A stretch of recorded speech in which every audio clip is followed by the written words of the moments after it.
தூய ஆவியார் தரும் அமைதி. Praise the Lord. என் வழியாய் நீங்கள் அமைதி காணும் பொருட்டே நான் இவற்றை உங்களிடம் சொன்னேன். உலகில் உங்களுக்கு துன்பம் உண்டு, எனினும் துணிவுடன் இருங்கள், நான் உலகின் மீது வெற்றி கொண்டு விட்டேன். யோவான் எழுதிய நற்செய்தி 16வது அதிகாரம் 33வது இறை வார்த்தை. ஆம் அன்பானவர்களே, நாடுகளுக்கிடையே ஏற்படும் சண்டைகள், குடும்பங்களில் ஏற்படும் பிளவுகள், தனி மனிதனின் மனப்போராட்டம் அனைத்தும் எதை குறிக்கின்றன? சமாதான பிரபு ஏசாயா 9:6 என்று அழைக்கப்படும் நம் இயேசு நாட்டிலும் வீட்டிலும் நம்மிலும் தலைவராய் இல்லாதபடியினால் தானே. நம் வீட்டில் நிறைய பணம் இருந்தால் பணத்திற்கு தட்டுப்பாடு வருமா? நிச்சயம் கிடையாது. அதே போல்தான் அமைதியின் அரசராகிய நம் இயேசு நம் வீடுகளில் இல்லை என்றால் நம் வீடுகளில் அமைதி காணப்படாது. நம் வாழ்க்கை எப்படி இருக்கின்றது?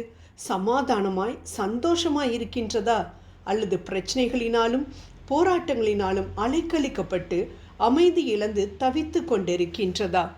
நம்மோடு எப்பொழுதும் இருக்கும்படி இயேசு நமக்கு அருளியிருக்கும் தூய ஆவியானவரை யோவான் 14:16 நமது இல்லத்திற்கு வரவழைத்தோம் என்றால் இப்பொழுதே அவர் நமக்கு எதிராக எழும்பி இருக்கக்கூடிய எல்லா புயலையும் கொந்தளிப்பையும் அமர பண்ணுவார்.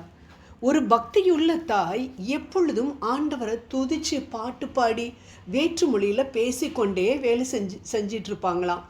ஒரு நாள் சமையல் அறையில் வேற்று மொழியில் பேசிக்கொண்டே வேலை செய்து கொண்டிருந்த பொழுது திடீரென்று பலத்த காற்று அடித்ததால் ஜன்னலை மூட போன பொழுது ஜன்னல் வழியாக அவர்கள் கண்ட காட்சி அவர்களை அதிர்ச்சிக்குள்ளாக்கியது. ஆம், அவர்கள் 2 வயது மகன் வெளியில் இருந்த தண்ணீர் தொட்டியின் விளிம்பில் நின்று கொண்டிருந்தான். இவர்கள் உடனே ஓடிப்போய் அவனை தூக்கி பெரிய ஆபத்திலிருந்து அவனை காப்பாற்றினார்கள். ஆம், என்னை நோக்கி கூப்பிடு, அப்பொழுது நான் உனக்கு உத்தரவு கொடுத்து நீ அறியாததும் உனக்கு எட்டாததுமான பெரிய காரியங்களை உனக்கு அறிவிப்பேன். எரேமியா 33:3 என்று கூறும் நம் ஆண்டவர் நாம் கூப்பிடாமலே நம்மை காப்பாற்ற வல்லவராக இருக்கின்றார். ஆமாம், இந்த தாய் அல்லும் பகலும் தூய ஆவியானவருடன் பேசிக்கொண்டிருந்ததினால் பெரும் காற்றை தூய ஆவியானவர் அனுப்பி அவர்களை வெளியில் பார்க்க வைத்து அவரின் மகனை காப்பாற்றியதை நாம் காண்கின்றோம்.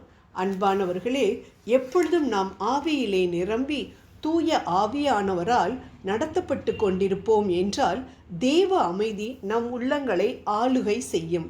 கொலேசியர் 3:15. நாம் எதை குறித்தும் பயப்படவோ கலங்கவோ வேண்டிய அவசியமில்லை. தூய ஆவியானவர் நம்மை அமைதியின் வழியிலே நடத்தி செல்வார். இயேசுவின் மரணத்திற்கு பின் சீடர்கள் நம்பிக்கை இழந்து மீண்டும் மீன் பிடிக்க சென்றார்கள். ஆனால் இயேசுவோ அவர்களுக்கு தூய ஆவியை வாக்கு பண்ணினார், அவர்களை திடப்படுத்தினார். அவர்களுக்கு உதவியாக தூய ஆவியானவர் அவர்களுள் செயலாற்றி கொண்டே இருந்ததை நாம் விவிலியத்தில் வாசிக்கின்றோம். அப்படியே அவர்கள் மேல் வீட்டறையில் அன்னை மரியாளோடு காத்திருந்து ஜெபித்த பொழுது பிதாவின் வாக்கு நிறைவேற்றப்பட்டது. திருத்தூதர் பணிகள் 1:13 மற்றும் 14.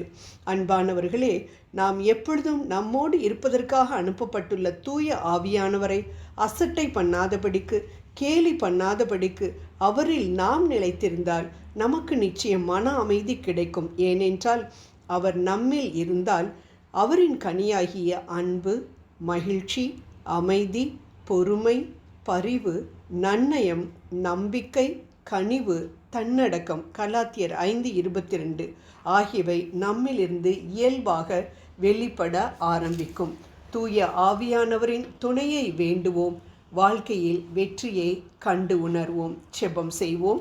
எங்கள் மேல் மனமிறங்கி எங்களோடு தங்கி எங்களுக்குள் வசிக்கின்ற தூய ஆவியானவரை அனுப்பிய எங்கள் அன்பு தெய்வமே, அவரை நாங்கள் ஒரு நாளும் அசட்டை பண்ணாமல் அவரின் உதவியுடன் சமாதான வாழ்வு வாழ கிருபை புரிந்தருளும்.